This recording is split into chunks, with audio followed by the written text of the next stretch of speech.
નમસ્કાર, હું છું ગોપી ઘાંગર અને આપ જોઈ રહ્યા છો નિર્ભય ન્યૂઝ. મારી સાથે તમને અત્યારે પ્રગતિ આહિર અને શૈલેષ પરમાર દેખાઈ રહ્યા છે. પ્રગતિબેન કોંગ્રેસના નેતા છે અને શૈલેષભાઈ ભારતીય જનતા પાર્ટીના નેતા છે. હંમેશા ચહેરો આપણને ટીવીની સ્ક્રીન ઉપર તો દેખાતો જ હોય છે, પણ આજે ચર્ચા કરવી છે કોંગ્રેસની જન આક્રોશ યાત્રાને લઈને, કારણ કે કોંગ્રેસની જન આક્રોશ યાત્રા જે છે એનો સેકન્ડ ફેઝ શરૂ થઈ રહ્યો છે અને આ ડીસાથી શરૂ કરવામાં આવી રહ્યો છે આ ફેઝ, અને 1100 કિલોમીટરની આ યાત્રા રહેશે, જેમાં આવતીકાલે સચિન પાયલોટ પણ એની અંદર આવી રહ્યા છે તેવું અમિત ચાવડા દ્વારા કહેવામાં આવ્યું છે. સૌથી પહેલા તો પ્રગતિબેન આપની પાસેથી જાણવા માંગીશ કે આ જન આક્રોશ યાત્રા જે આપ કાઢી રહ્યા છો, ખરેખર ગ્રાઉન્ડ પર એની કોઈ ઇમ્પેક્ટ આપને દેખાઈ રહી છે ખરી?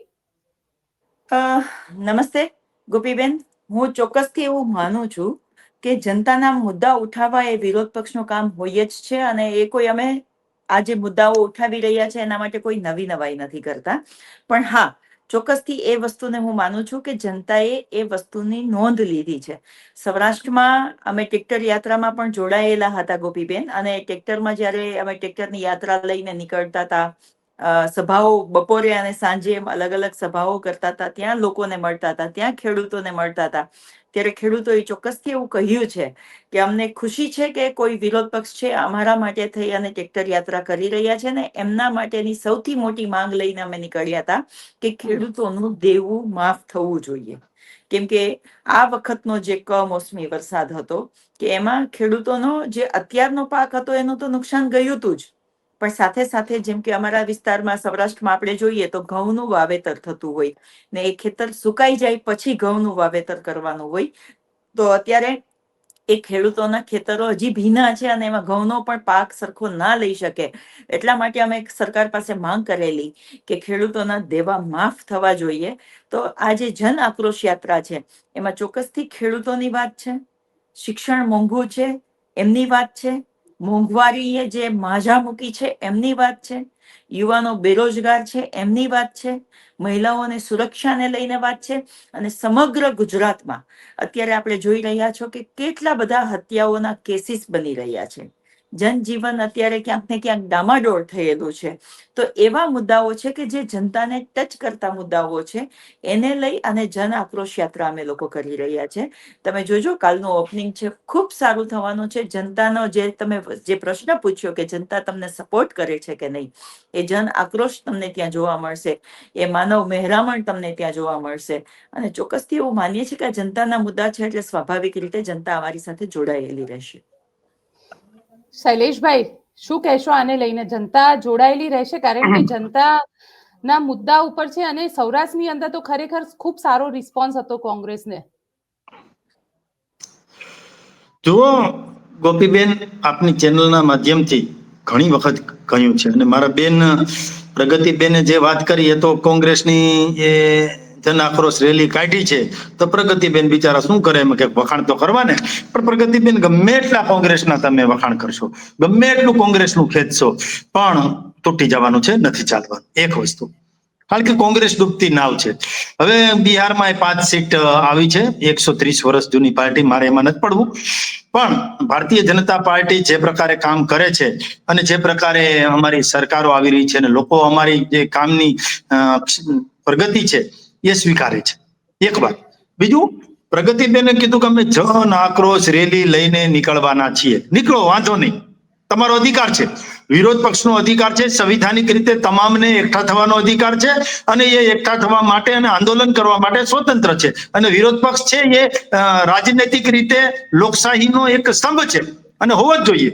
પણ પ્રગતિબેન, મારે એટલું કેવું છે કે તમારા નેતાઓને કહેજો, તમારા અમિતભાઈ ચાવડાને કહેજો કે જન આક્રોશ રેલીમાં જઈ અને ભગવાન ઇન્દ્રને પત્તર ખાંડી છે કે પત્તર ફાડી છે એવા શબ્દ ના બોલે, આવા શબ્દો એ ના બોલે એવું જરાક સૂચન કરજો બેન. બીજું, તમારા મલ્લિકાર્જુન ખડકે કદાચ જન આક્રોશ રેલીમાં ક્યાંય આવી જાય તો એમને કહેજો કે નરેન્દ્રભાઈ મોદી 10 માથા વાળો રાક્ષસ છે એવું ના કહે. તમારા ઇમરાન મસૂદ જે છે એમને કહેજો કે મોદી કી બોટી બોટી કાટ લેગે, આવા શબ્દો ના બોલે. કારણ કે ગુજરાતના લોકો છે, નરેન્દ્રભાઈ પણ ગુજરાતના છે, અને નરેન્દ્રભાઈને જેટલી ગાળો તમે દીધી છે એટલી જ સીટો અમારી વધારે આવી છે, એટલા જ રાજ્યો અમારે વધારે આવ્યા છે. રાહુલ ગાંધીજી જો આવી જાય તો એને કહેજો કે બધા જ ચોરના નામ મોદી કેમ છે, આવું ના બોલે. સોનિયા ગાંધીજી કદાચ એ રેલીમાં આવી જાય તો એને કહેજો કે મોદી મોત કા સોદાગર હે, નીચ છે, નાલાયક છે, આવા શબ્દ ના બોલે. જયરામ રમેશ જો આવી જાય તો કહેજો કે મોદી હિટલરની મોત મરશે, એવું ના બોલે. અને રાજા પઢેરિયા જો આવી જાય તો એને કહેજો કે મોદી કી હત્યા કે લીએ તૈયાર રહે મોદી, આવા શબ્દો ન બોલે. અને પ્રમોદ તિવારી જો આવી જાય તો મોદીને મુસોલિન સાથે ન સરખાવે, એવી મારી વિનંતી છે. આવા શબ્દોનું ચયન ક્યાંય ન થાય. બીજું, કોંગ્રેસની જન આક્રોશ રેલી, એટલે જનમાં ક્યાંય આક્રોશ જ નથી, આક્રોશ કોંગ્રેસમાં છે. કોંગ્રેસની અંદર આક્રોશ છે, જે પ્રમાણે પાછા પડે છે. દરેક ચૂંટણીમાં કંઈક ને કંઈક હારનો સામનો પણ કરવો પડે છે, અને ઐતિહાસિક જેને કહેવાય કે ગિનિસ બુક ઓફ વર્લ્ડ રેકોર્ડમાં નોંધણી કરવી પડે, એ રીતે તમારા રાહુલ ગાંધીની આગેવાનીમાં 95 વખત હાર થઈ છે. 95 વખત હાર થઈ હોય એટલે મતલબ શું થાય? એટલે આની પણ ઉજવણી કરજો, આની પણ વાત કરજો. લોકો પાસે જાઓ તો કંઈક સાચું બોલજો. માત્ર ને માત્ર વિરોધ પક્ષને દોષારોપણ કરવું ને પાણીમાંથી પૂળા કાઢવા એવું નહીં. તમે શું કર્યું છે, હિમાચલમાં તમે શું કર્યું છે એવું જ અમે અહીંયા કરશું. કર્ણાટકમાં તમે શું કર્યું છે એવું જ અહીંયા કરશું. એટલે આવી વાત કરજો. જી, આપણે પ્રગતિબેન પાસેથી જવાબ લઈ લઈએ. પ્રગતિબેન, શું કહેશો? કારણ કે જે રીતે શૈલેષભાઈ તો કહી રહ્યા છે, અને એ પણ વાત સાચી જ છે. આમ જોવા જઈએ તો અત્યાર સુધી રાહુલ ગાંધીના જ્યારથી એ આવ્યા છે કોંગ્રેસની અંદર, રાહુલ ગાંધી, ત્યારથી લગભગ ચૂંટણી કોંગ્રેસ હારી છે. ગોપીબેન, શૈલેષભાઈ આગળ બહુ મસ્ત આખું જે પેલું લખીને આવ્યા હતા કે આ નેતા આ બોલ્યા ને આ નેતા આ બોલ્યા. હું એમ કહું છું કે આપણે કોઈની ઉપર કાદવ ઉછાળીએ ને તો પેલા પોતાના ગિરબાનમાં જઈને જોવું જોઈએ કે ભારતીય જનતા પાર્ટીના કયા નેતાઓ કોના વિશે ક્યારે કેટલું બોલ્યા છે. જે અમારા માનનીય અધ્યક્ષજી રહી ચુક્યા હતા અને ચેરપર્સન છે એવા સોનિયાજી માટેના કેવા શબ્દો હતા. આ દેશના અર્થતંત્રને બચાવી અને મનમોહનજીએ કેવા કેવા શબ્દો, એ મનમોહનજી માટે આ સરકારે, અત્યારે જે સરકાર છે એમણે કેવા કેવા શબ્દો ઉખેર્યા હતા. એ પ્રિયંકાજી માટે, એ રાહુલજી માટે, કે એ અમારા શશી થરૂરજી માટે કેવા કેવા શબ્દો વાપર્યા, તે શબ્દો કદાચ હું બોલી પણ નથી શકતી. એટલે પેલા કોઈની ઉપર કાદવ ઉછાળતા પહેલા હું એવું માનું છું કે પોતાના ગિરબાનમાં જઈને જોવું જોઈએ. અને રહી વાત બીજી, હમણાં મારા ભાઈ શૈલેષભાઈ કહી રહ્યા હતા કે કોંગ્રેસને પોતાનો આક્રોશ છે, જોવાનો છે. રાહુલજી આટલી વાર હાર્યા છે. રાહુલજીના અધ્યક્ષ બન્યા પછી રાજસ્થાન, મધ્યપ્રદેશ, છત્તીસગઢ અમે જીત્યા હતા. રાહુલજીના અધ્યક્ષ બન્યા પછી અમે કર્ણાટક ઇલેક્શન જીત્યા હતા. આજે સત્તાની રાજનીતિ કરવા વાળા લોકો, સત્તાના સ્થાને રહેવા વાળા લોકો, સત્તા પ્રિય લોકો એ સરકારોને તોડવામાં સફળ રહ્યા છે. ધારાસભ્યોને ખરીદવા, કોઈ પણ ભોગે સત્તા મેળવીને રહેવું, એ જે આ લોકતંત્રની ઉપર અને લોકશાહીની ઉપર લાંછન લગાવનારી જે અત્યારે સરકાર છે, એમણે વિચારવાની જરૂર છે.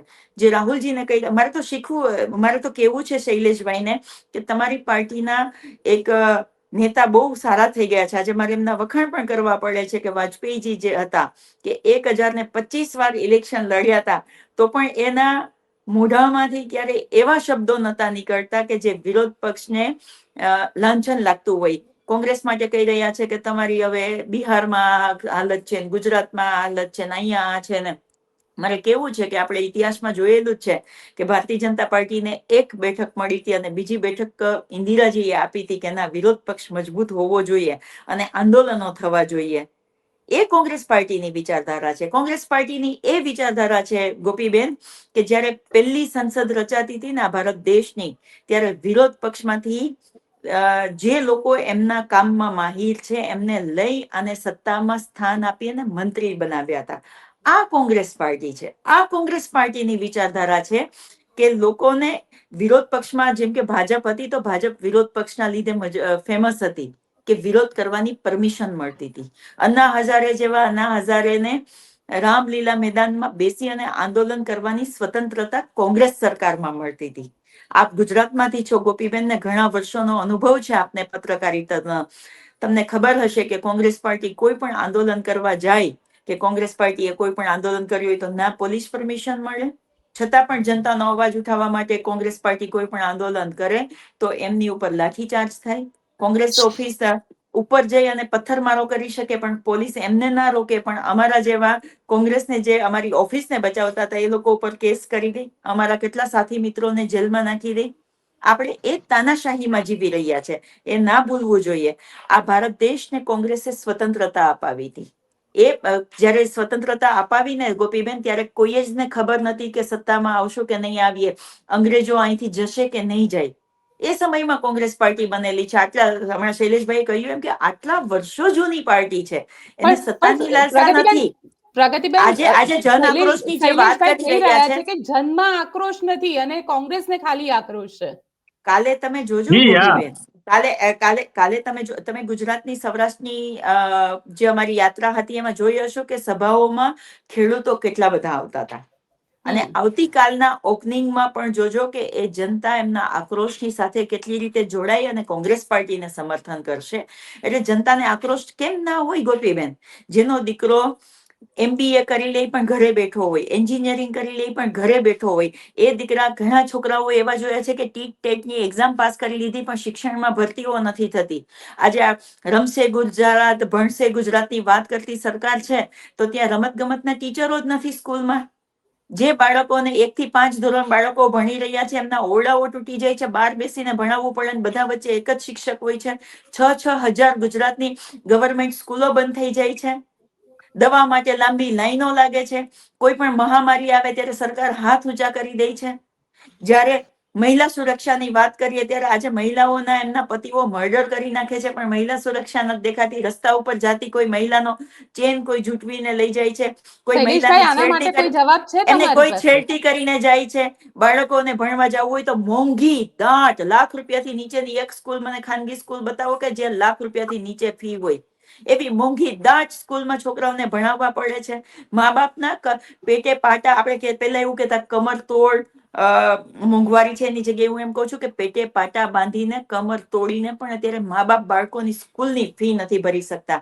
ગોપીબેન, કોંગ્રેસના સમયમાં 10,000 રૂપિયા કોઈનો પગાર હોય ને તો એમનું ઘર સારી રીતે ચાલતું હતું, એમના બાળકને ભણાવતા હતા, અને પૈસા વધે ને ગામડામાં મા બાપ પાસે મોકલતા હતા.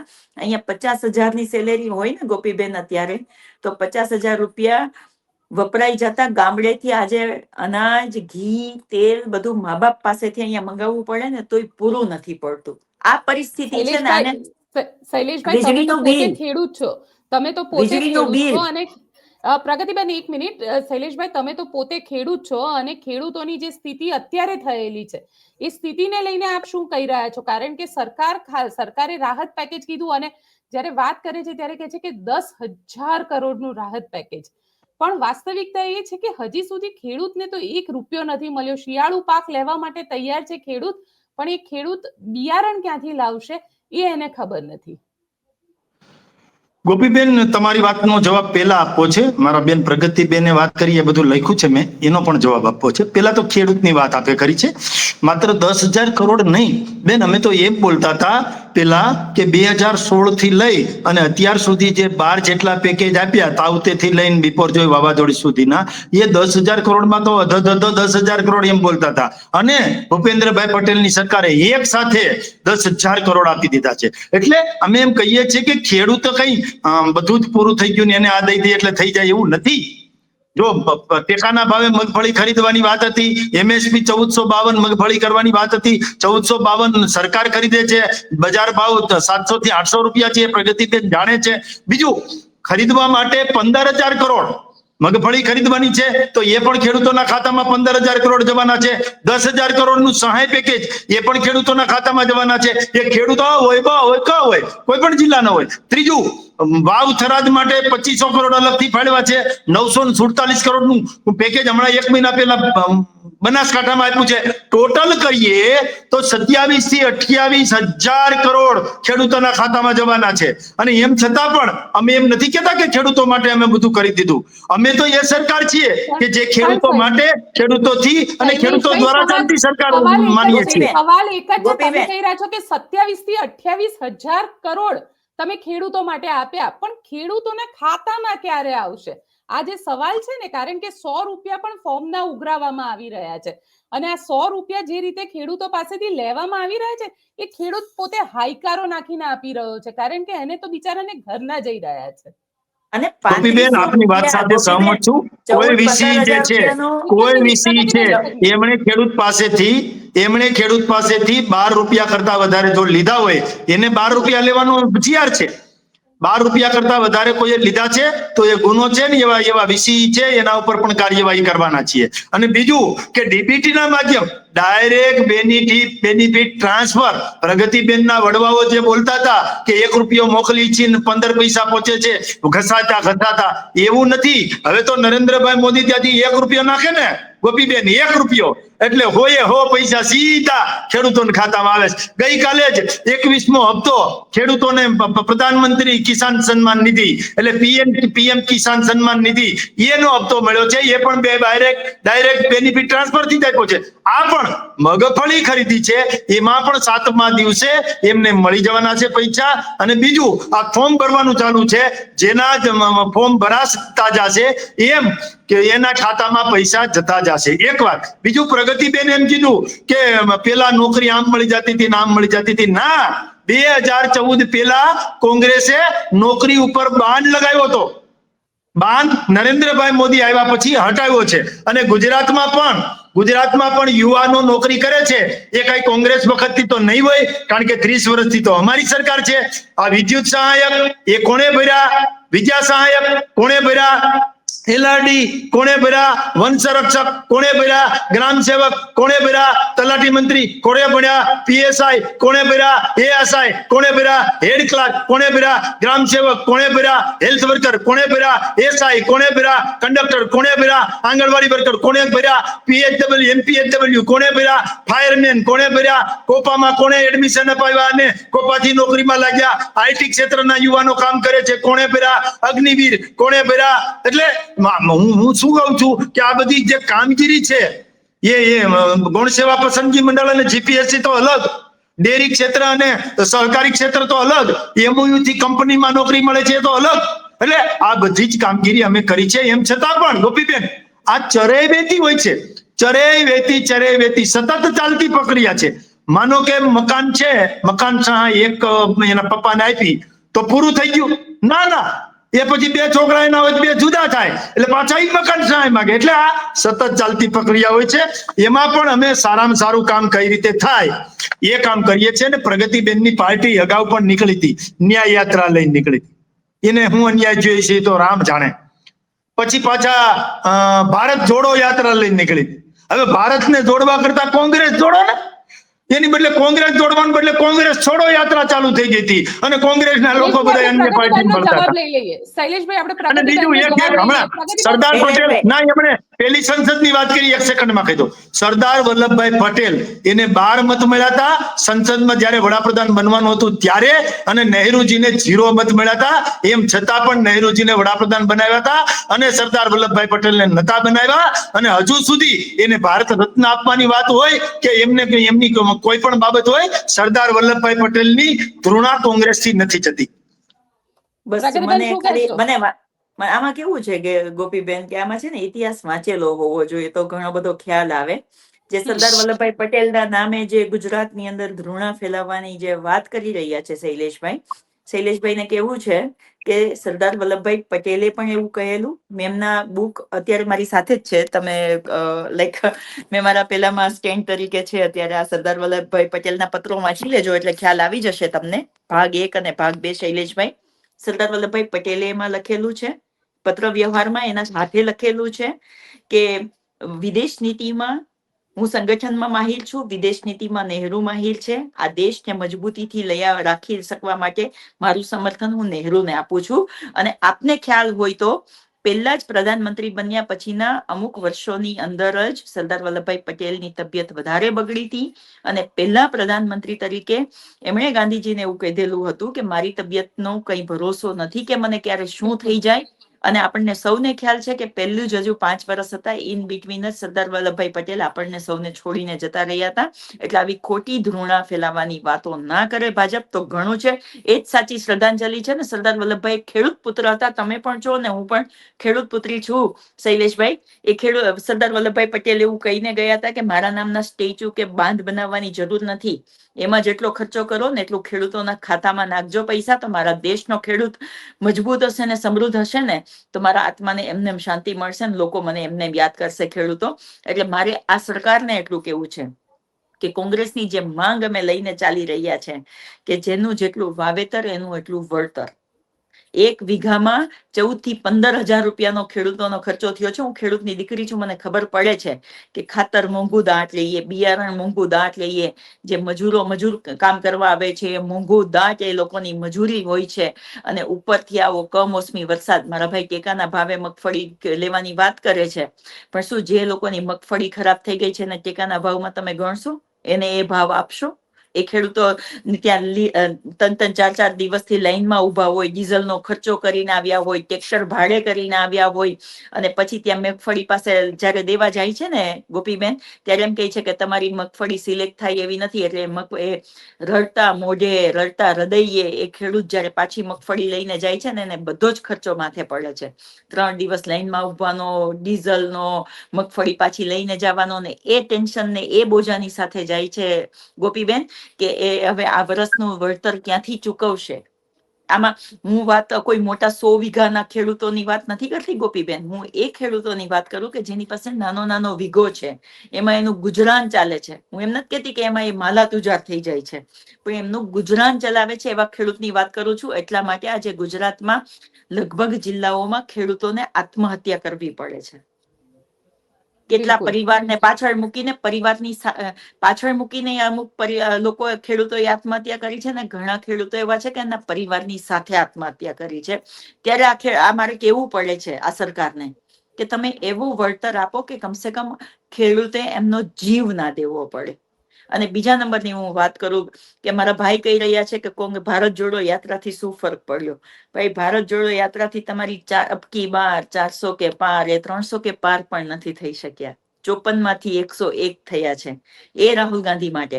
તમે બિહારના બહુ ગાણા ગાઓ છો ને, એમાં આરજેડી ને જુઓ ને તો 1,80,00,000 મત મળ્યા છે, જયારે ભાજપને 90,00,000 મત મળ્યા છે. એટલે તમે જનાદેશની કે જન આક્રોશની વાત કરવાને તમે લાયક નથી. જનતા તમને સમર્થન નથી આપતી, પણ તમારે ઇલેક્શન કમિશનને સાથે રાખીને તમે કેવી રીતે ઇલેક્શનો જીતો છો ને એ આ જનતાએ અને આ દેશે જોયું છે. એટલે તમે એવી વાત કરવાની રહેવા દો. ઊંચા અવાજે બોલવું, ખોટું બોલવું એ તમારી નીતિ પહેલેથી રહી છે. પણ આ દેશને, લોકશાહીને બચાવવું, આ લોકતંત્રને બચાવવું અને જનતાનો અવાજ ઉઠાવવો. જયારે એ જ ભારત જોડો જે રાહુલજીની ઉપર આસાનીથી તમે આક્ષેપો કરો ને, મને મારા એ નેતા ઉપર ગર્વ થાય છે ગોપીબેન કે જયારે સ્મૃતિ ઈરાની ઇલેક્શન હારી ગયા અને કોંગ્રેસે કેમ્પેન ચલાવ્યું હતું ને સ્મૃતિબેન માટે, તો મારા નેતાએ ટ્વીટ કરી અને એવું કહ્યું હતું કે હાર જીત તો થતી રહી, પણ કોઈની હાર ઉપર એમના વિશે અપશબ્દો ના જ બોલાવવા જોઈએ. એ મારા કોંગ્રેસના કાર્યકર્તાઓને મેસેજ આપવા વાળા અમારા એ નેતા રાહુલ ગાંધીજી હતા. મને ભારતીય જનતા પાર્ટીનો એક નેતા તો એવો બતાવો કે એને એવું કહ્યું હોય કે રાહુલજી કે સોનિયાજી માટે આવા શબ્દો ના બોલો.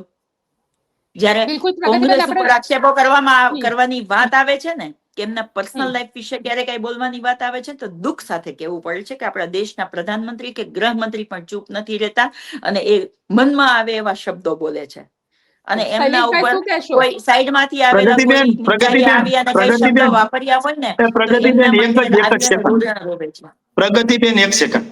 તો તમે એમ કહો છો કે આવું બોલવું જોઈએ, આવું ન બોલવું જોઈએ. બરાબર છે, તમારી વાત સાથે હું સહમત છું. અમારા નેતાઓની ક્યાંય ભૂલ હશે, ક્ષતિ હશે, મિસ્ટેક હશે, ખામી હશે, અમે સ્વીકારીએ છીએ. પણ અમિત ચાવડાએ ભગવાન ઇન્દ્રએ પથ્થર ફાડી છે એવું બોલાય? કયો છું, તમે હા કે ના પાડો? તમે છે ને એ ભાજપની બહુ મસ્ત કારીગરી છે ગોપીબેન. તમે આખું ભાષણ સાંભળજો.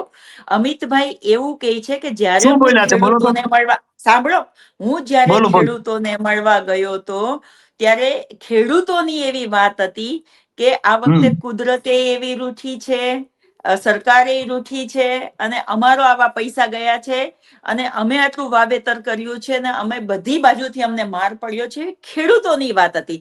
આ ભાજપને કેવી આદત છે ગોપીબેન, ના હું શું બોલ્યા એવું વિડીયો મોકલું ખેડૂતોએ તમને કીધેલું છે.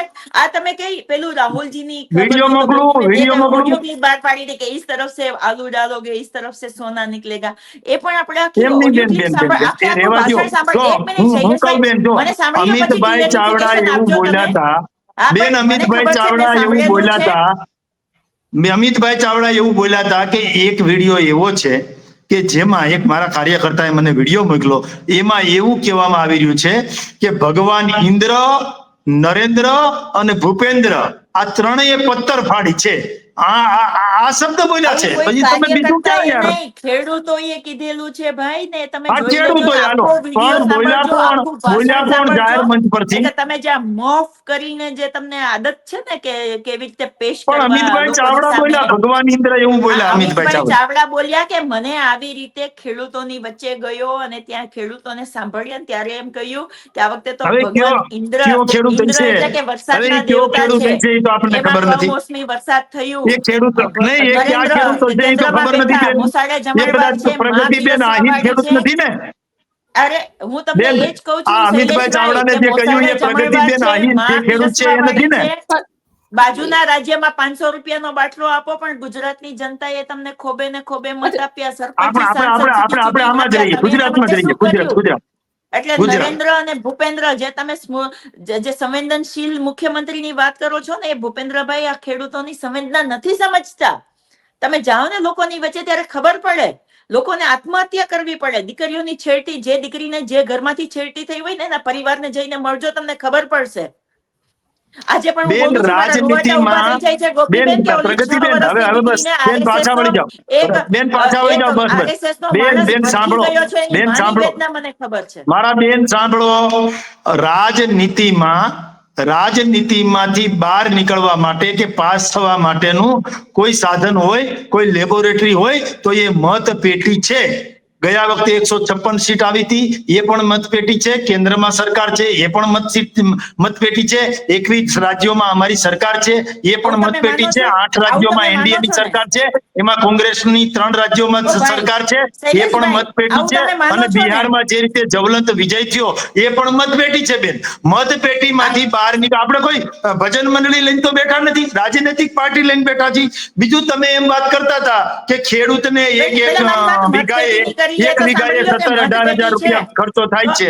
સાંભળો બેન, મતપેટીમાં કોંગ્રેસના કે હા, હા, બીજી કોઈ એ વાત પાર્ટીના પ્રગતિબેન એક ધારાસભ્યો મિનિટ, ચૂંટાઈને આવે. પ્રગતિબેન શૈલેષભાઈ, ખેડૂતની વાત બેન, હું સાંભળી તમારી લઈએ. વચ્ચે નથી ખેડૂતની વાત બોલતો. સાંભળી લઈએ. પેલા હું એક વાત ખેડૂતની કરું, મતપેટીની વાત કરે છે એટલા માટે કહું કે મતપેટીની વાત કરો છો. 156 ધારાસભ્યો તમને ગુજરાતની જનતાએ ચૂંટીને આપ્યા ને લોકોએ જે કોંગ્રેસના ધારાસભ્યો ચૂંટીને આપ્યા હતા કે આમ આદમી પાર્ટીના ધારાસભ્યો ચૂંટીને આપ્યા હતા, તમારે એવી શું ખોટ ખડી હતી કે આ જનતાની ઉપર ફરીથી તમારે ટેક્સના જે પૈસા ઉપર ઇલેક્શનો કરો છો કે કોંગ્રેસના ધારાસભ્યો ખરીદવા પડે, આમ આદમીના પાર્ટીના ધારાસભ્યો? તમે તો પૂર્ણ બહુમતમાં હતા. મતપેટીમાં લોકોએ જે જનાદેશ આપ્યો હતો એનો શું કરો તમે અનાદર કરી અને લોકતંત્રને ખાડામાં જવા દો છો? કેમ તમે સંવિધાનની વિરુદ્ધમાં જાઓ છો? તમે કેમ લોકતંત્રનો વિરોધ કરીને એમને ખરીદતા જાઓ છો? પેલી એ વાત કરો, પછી તમે મતપેટીની વાત કરજો. અને તમે કોંગ્રેસ અને બીજા પક્ષના જે લોકો છે ને એમનો તમે વોટ શેર જુઓ ને ભાજપનો વોટ શેર જુઓ ને તો ભાજપ ક્યાંય પાછળ છે. એટલે મતપેટીની વાત તમારા મોઢે સારી નથી લાગતી. શૈલેષભાઈ, ખેડૂતોના મુદ્દે શું કહી ખેડૂતોના રહ્યા છો? મુદ્દે વાત કરું જ છું, પણ બેને મને હમણાં કીધું ને ખરીદી વાળું, 1 સેકન્ડમાં એ કહી દઉં. જુઓ બેન, તમને કોઈ ખરીદવા આવ્યું? એક બીજું, બાજુના ઘરમાં, પાડોશીના ઘરમાં ધુમાડા નીકળે છે કે શું નીકળે છે એની ચિંતા કોઈએ કરવાની ના હોય. તમારા ધારાસભ્યો, તમારા છોકરા કેમ ઘરની બહાર નીકળી જાય છે એ ચિંતા કરવી જોઈએ. એ અ પાર્ટી સાથે જોડાય છે કે બ પાર્ટી સાથે? ભારતીય જનતા પાર્ટીની વિચારધારા છે કે અમે કોઈને આમંત્રણ આપતા નથી, અમારી વિચારધારા સાથે આવવું હોય તો આવે, એવી વાત છે. એટલે તમારા છોકરા ક્યાંય રખડતા હોય, તમારા છોકરા ઘરમાંથી બહાર નીકળી જાય એટલે પાડોશીને દોષ ના દેવાય. એક વાત આપણે હાથવી દેખાય આપણો છોકરા, આપણે સાચવા ન હોય તો બહાર જાય. અને તમે કોઈ ખરીદે નહીં કોઈના છોકરા, ખાલી ખુરશીઓ સાફ કરતા ને હાર અને ખરીદ્યા હોય ને તો એ રાજીનામા નો આપે, રાજીનામા આપીને ફરીથી ચૂંટાય. એક વાત ગોપીબેન, ખેડૂતો વાળી વાત કરવી છે મારે. ગોપીબેન, ખેડૂતો વાળી વાત કરવી છે. ખેડૂતો, આપણે ખેડૂતોની વાત કરી લઈએ. હા, જી, જો હમણાં બેને એવું કીધું કે ખેડૂત હું પણ છું. અને અમારા બાપ દાદાએ પણ ખૂબ ખેતી કરી છે ને અત્યારે ખેડૂત પુત્ર છું. એક વાત કે એક વીઘે આપણને ખબર છે 17-18 હજાર રૂપિયાનો ખર્ચ થાય. હેક્ટરના સવા 6 વીઘા થાય એક હેક્ટર. આપણે સમજી છીએ કે સરકારની સહાય છે એ 3520 થી સમથિંગ છે, પણ આ સરકારે જ આવી સહાય શરૂ કરી છે એવું છે. એનડીઆરએફ અને એસડીઆરએફ ની યોજનામાંથી છે. પ્રગતિબેન, આ એનડીઆરએફ ને એસડીઆરએફ છે ને એ બનાવ્યું છે કોંગ્રેસની સરકારે, અને ત્યારે એનડીઆરએફ ને એસડીઆરએફ ની યોજનામાંથી જો ખેડૂતને 50% અથવા એનાથી વધારે નુકસાન થાય તો જ આપવામાં આવતું હતું ને આટલું જ આપવામાં આવતું હતું. એક બીજું, જો ખેડૂતને 1 એકર કરતા વધારે જમીન હોય તો નહીં, એક હેક્ટરમાં આપવાનું થતું હતું. નરેન્દ્રભાઈ આવ્યા પછી 50% ને કાઢી 33% નુકસાન થાય તોય પણ આપવાનું, બિનપિયત કે પિયત હોય તો પણ આપવાનું, અને બીજું 1 હેક્ટરે નહીં 2 હેક્ટરે આપવાનું નક્કી કર્યું.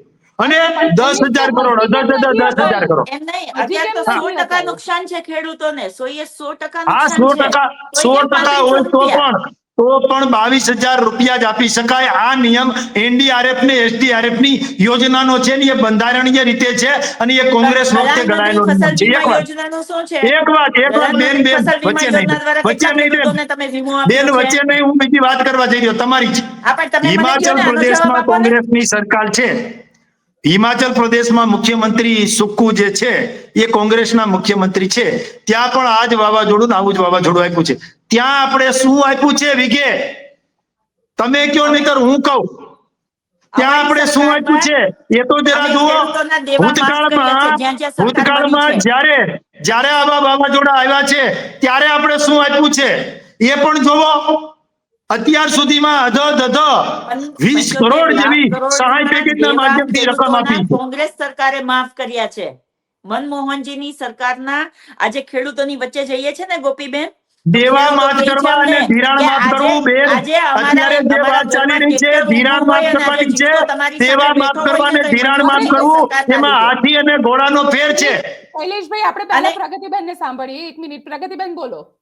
ગોપીબેન, આજે ખેડૂતોને મળવા જઈએ ને ત્યારે ખેડૂતો અમને કહે કે અમારા ખેતરમાં જે આજે ટ્રેક્ટર ઊભું છે ને આજે તમારી સામે જીવતો બેઠો છું ને, તો એ મનમોહનજીની સરકારમાં અમારા દેવા માફ થયા એટલા માટે અહીંયા બેઠા છે.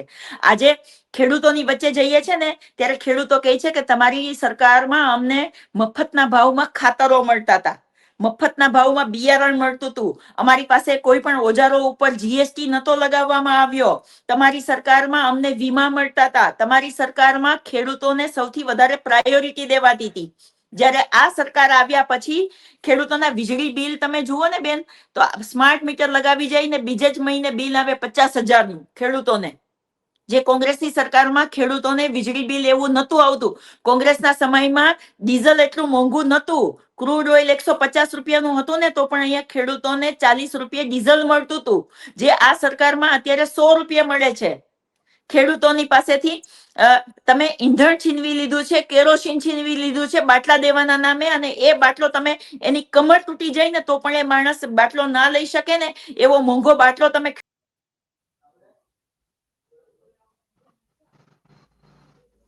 લાગે છે પ્રગતિબેન નો વચ્ચે. શૈલેષભાઈ, આપ શું કહેતા હતા? હા, એટલે પ્રગતિબેન વાત કરતા હતા, પણ મારા બેન ભૂલી જાય છે કે આપણે 1995માં ખેડૂતોના મીટર ઉપર વીજ બિલ 65 પૈસા લગાડતા હતા. એ 65 પૈસા હજી ચાલુ છે. પર યુનિટે અત્યારે 7 રૂપિયામાં પર યુનિટ સરકારને પડે છે.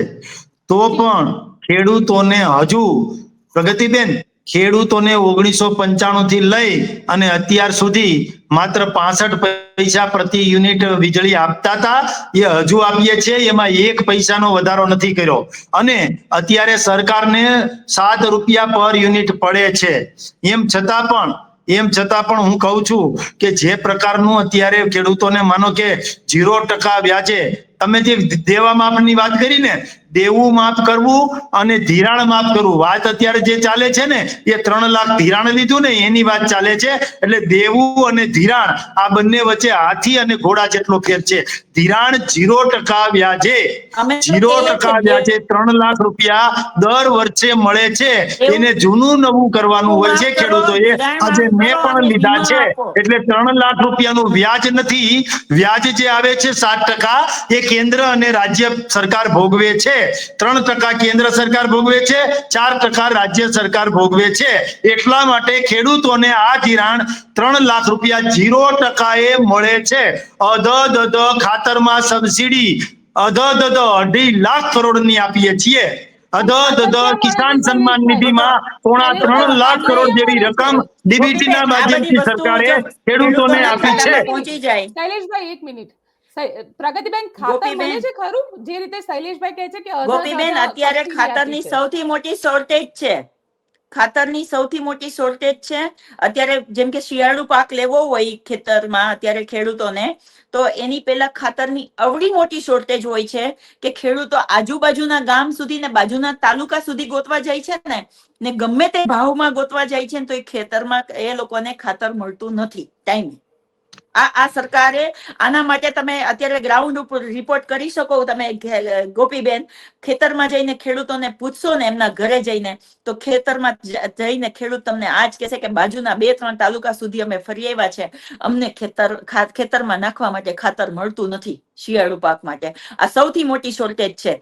અને મારા ભાઈ વાત કરી રહ્યા છે પ્રધાનમંત્રી ફસલ વીમા યોજનાની શું પરિસ્થિતિ છે અત્યારે, એના દ્વારા કેટલા ખેડૂતોને વીમા આપ્યા છે. આ સરકારમાં ગોપીબેન રૂપિયાનો વીમો કરી અને ખેડૂતોને આપી અને એની મજાક ઉડાવવામાં આપેલી છે આ સરકારમાં. ગોપીબેન, આજે મોસાળે જમણવાર છે, માં પીરસવા વાળી છે. અને ગુજરાતની જનતાએ નરેન્દ્રભાઈ આપણા ગુજરાતી કરી અને સરપંચ થી સંસદ સુધી એમને ચૂંટીને આપ્યા છે. એ ખેડૂતોની જે આ ભાઈ મારા મોટા ભાઈ શૈલેષભાઈ વાત કરી રહ્યા છે, એટલી જો ખેડૂતોના ખાતામાં પહોંચી જતું હોય ને તો આપણા દેશના અને ગુજરાતના ખેડૂતો એટલા તો ખુદદાર છે કે એની પાસે હોય ને તો હાથ ફેલાવવા ના જાય.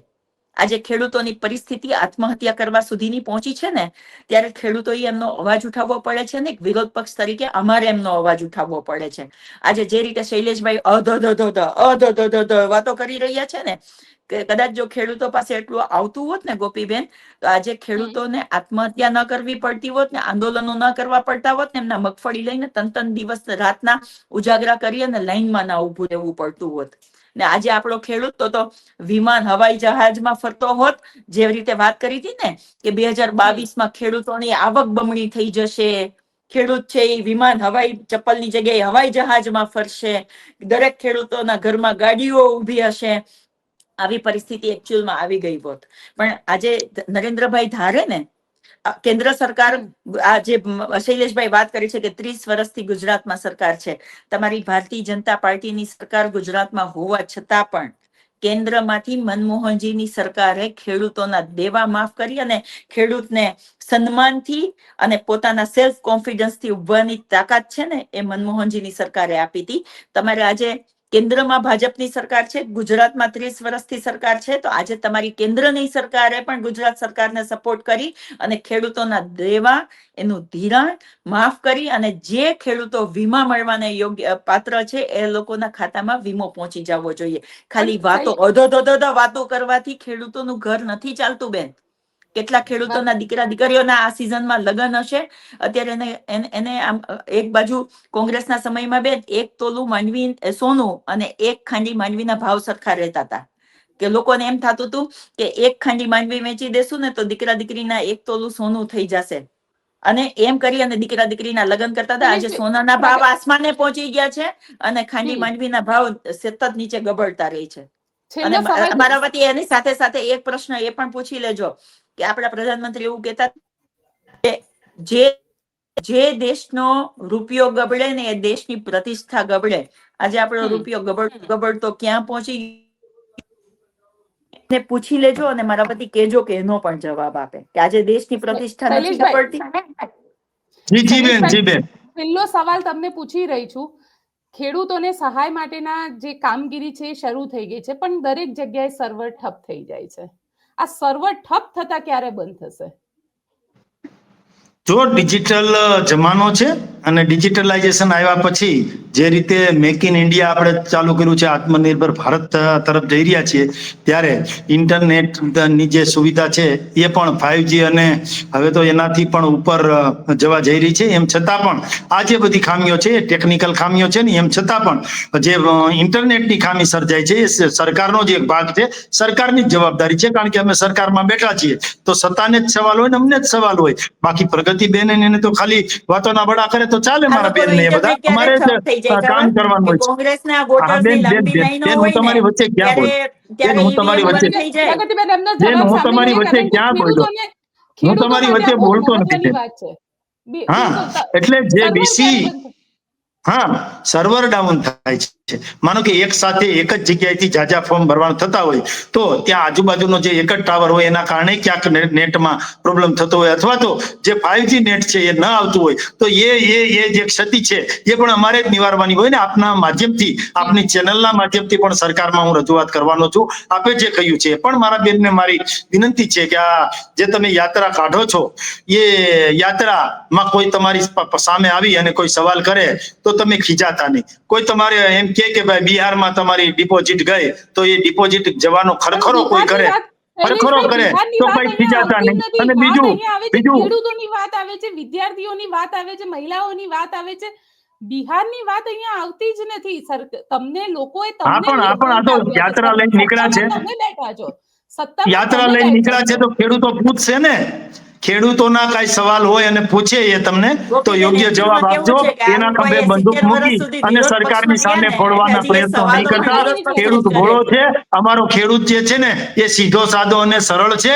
અમારા ખેડૂતને તો જો લાઈટ પાણી અને સુવિધા થોડીક આપો એટલે એ તો પાટું મારીને હોનું પકવે એમ છે. એટલે એને 3 પાક લેતો થયો છે. અત્યારે તમારી યાત્રામાં કોઈ આવશે નહીં. ખેડૂત છે એ ખેતીમાં પડ્યા છે. જો યાત્રામાં કોઈ આવશે નહીં. જો ગોપીબેન, ખેડૂત અત્યારે એનો મતલબ એવો નથી થતો કે ખેડૂતોને લૂંટી લેવા. ના લૂંટી ના લેવાય, પણ પ્રગતિબેનની યાત્રામાં કોઈ આવશે નહીં એટલા માટે કે ખેડૂત અત્યારે રવિ પાકમાં પડ્યો છે. ખેડૂત અત્યારે એના સહાયના ફોર્મ ભરવામાં પડ્યો છે. ખેડૂત અત્યારે માનો કે જે છે એ મગફળી 1452 રૂપિયે જે MSP ના ભાવે સરકારે ખરીદવાનું નક્કી કર્યું છે તો એમાં પડી છે. કારણ કે 700-800 એ વેચવા એની કરતા 1452 વેચાય એ સારું છે. તો કોઈ આવશે નહીં તમારી યાત્રામાં. કમોસમી વરસાદમાં બધી જ મગફળી બગડી ગઈ છે. એ લોકો પાસે મગફળી છે ખરી કે પછી ભાજપના મળતિયાઓને એનો ફાયદો થશે? અને જો મગફળી બળી ગઈ છે, તેલના ભાવ પણ આસમાને પહોંચશે. મગફળી જેની બગડી ગઈ છે એ બગડી ગયેલી મગફળી જે છે, જેના ખેતરમાં 100% સુધી હમણાં પ્રગતિબેને કીધું 100% સત્યાનાશ થઈ ગયું છે, તો એ કુદરતનો માર આવ્યો છે. એની સામે આપણે એને સહાય પેકેજનો લાભ આપવાનો. જે ખેડૂતે પાણી છે જેના ખેતરમાં અગાઉથી પાણી આવેલું છે અને મગફળી આવી ગઈ છે અને એ મગફળી ક્યાંય ખરીદ સેન્ટર અથવા એપીએમસી અથવા તો એના પોતાના ગોડાઉનમાં ઘરે રાખી દીધી છે, એવી મગફળી ખરીદવાની છે. ઘણી વખત એવું જ બને, એક જ ખેડૂત કે એની અડધી મગફળી લેવાઈ ગઈ હોય, અડધી મગફળી લેવાની બાકી હોય, એટલે લેવાઈ ગઈ હોય એટલી વેચી શકાય, બાકી છે એટલું પલળી ગઈ હોય તો એના માટે સહાય પેકેજ છે. એટલે આવો લાભ પણ મળી શકે. પણ જે રીતે અમારી નીતિ અને નિયત સાફ છે, અમારી નીતિમાં ક્યાંય ખોટ નથી. એટલા માટે જ અમારા નાયબ મુખ્યમંત્રી આપણા હર્ષભાઈ સંઘવીએ કાલે જ કીધું, પેલા કીધું તું કાયદામાં રહેશો તો ફાયદામાં રહેશો. કાલે એવું કીધું છે કે કોઈ પણ ખેડૂતોને હેરાન કર્યા છે, કોઈ પણ અધિકારી કે પદાધિકારી કે કોઈ ક્લાર્કે, તો એની ઉપર પગલા નહીં, સીધા એક્શન લેવામાં આવશે. અમારા ખેડૂતને હેરાન કરવાની કોશિશ કોઈ કરશો નહીં. એક તો કુદરતી રીતે એ હેરાન થયેલો છે અને એમાં કુદરતનો જ્યારે માર પડ્યો હોય ત્યારે તમારા તરફથી પણ જે કાંઈ પ્રવૃત્તિ થાય એ જ ચાખી લેવામાં નહીં આવે. આ સરકાર ખેડૂતો માટે કામ કરવા વાળી સરકાર છે. બિલકુલ પ્રગતિબેન, છેલ્લી વાત આપની સાંભળી લઉં. ગોપીબેન, આ જે શૈલેષભાઈ કહી રહ્યા છે કે અમારા નાયબ મુખ્યમંત્રી આ બોલ્યા હતા, તમારા નાયબ મુખ્યમંત્રી તો કાયમી આવીને બોલીને જાય કે કોઈ ચમરબંધીને છોડવામાં નહીં આવે, પછી ચમરબંધીઓ છૂટા ફરતા હોય છે. 100 રૂપિયા ફોર્મના ખરીદે છે તો એમને પકડો. જુઓ, જે ખેડૂતોને ઓલરેડી બધું જતું રહ્યું છે એની પાસેથી 100 રૂપિયા લઈને તમે કરો છો એ જુઓ. હું તો ખાલી એક આશા રાખી રહી છું બેન, ગોપીબેન, કે ખેડૂતોને ટેકાના ભાવ સારા મળે, એમનું દેવું માફ થાય, એમનું ધિરાણ માફ થાય, ખેડૂતોને જે લોકો પાક વીમા જેમણે લીધેલા છે એ મળવા પાત્ર છે એ લોકોને પાક વીમા મળે. અને આ ગુજરાતનો ખેડૂત મજબૂત હશે તો દેશ મજબૂત હશે, અને તો જ આપણા ઇન્ફ્રાસ્ટ્રક્ચર પણ તો જ મજબૂત હશે. ખેડૂત મજબૂત હશે તો. અત્યારે મગફળી એટલી બધી બગડી ગઈ છે ને, તમે જોજો હવે ટૂંક સમયની અંદર જ આપણા વાર તહેવાર હમણાં આવવાના જેવા ચાલુ થશે ને ગોપીબેન, એવા તેલના ભાવ આસમાને પહોંચી જશે. જે સિટીમાં રહેતા લોકોને કદાચ એમ હશે કે ખેડૂતને તકલીફ છે તો આપણને શું એનાથી પ્રોબ્લેમ થવાનો છે, પણ એ મોંઘવારીનો સૌથી મોટો માર છે ને એ સિટીમાં રહેતા લોકોને જ બિલકુલ છે. એટલે બંને છે ને એ સિક્કાની બે બાજુ જોડાયેલા છે, ખેડૂતો અને સિટીમાં રહેતા લોકો. અને હું એવી આશા રાખું છું કે આ ગુજરાતનો ખેડૂત મજબૂત હોવો જોઈએ. અને જે રીતે એમને આ સરકારે ખાલી બોલી અને ખેડૂતોને જે કહ્યું હતું કે 2022માં અમે બમણી આવક કરી દેશું, અમારે બમણી આવક નથી કરવી, પણ કમસે કમ ખેડૂતોનો જે હક હિસ્સો છે, જે ખેડૂતોને એમ મળવા પાત્ર છે, એમને મળવું જોઈએ. એમને એમના ન્યાય અને હક માટે જ અમે આ યાત્રા લઈને નીકળી રહ્યા છે. તો એ યાત્રામાં શૈલેષભાઈ નક્કી નથી કરવાનું કે ખેડૂતો આવશે કે નહીં આવે, એ તો ખેડૂતો એ નક્કી કરવાનું છે. અને ખેડૂતો આવશે એવો મને વિશ્વાસ છે. આ જનતાના આક્રોશની યાત્રા છે અને જનતા માટેની યાત્રા છે, એટલે એ કરી રહ્યા છે. કમસે કમ તમારી સરકારમાં અમે એટલું કહી રહ્યા છે શૈલેષભાઈ, કે તમે કોઈ ખેડૂતોને ધમકાવવા ના જતા, તમે એવી પોલીસને આગળ ના કરી દેતા કે જે જનતાનો અવાજ ઉઠાવે છે ત્યાંથી અવાજ ઉઠાવી ના શકે એવું ના કરતા. તમે તમારી સરકારમાં એવી હિટલરશાહી ના લાવતા. બિલકુલ પ્રગતિબેન, આપ અને શૈલેષભાઈ આપ બંને મારી સાથે જોડાયા તેના માટે આપ બંનેનો ખૂબ ખૂબ આભાર. થેન્ક યુ બેન. તો આપને અમારો આ રિપોર્ટ કેવો લાગ્યો કોમેન્ટ બોક્સમાં ચોક્કસથી લખીને જણાવજો, અને અમારી ચેનલ નિર્ભય ન્યૂઝને લાઇક, શેર અને સબસ્ક્રાઇબ કરવાનું ભૂલશો નહીં. આભાર.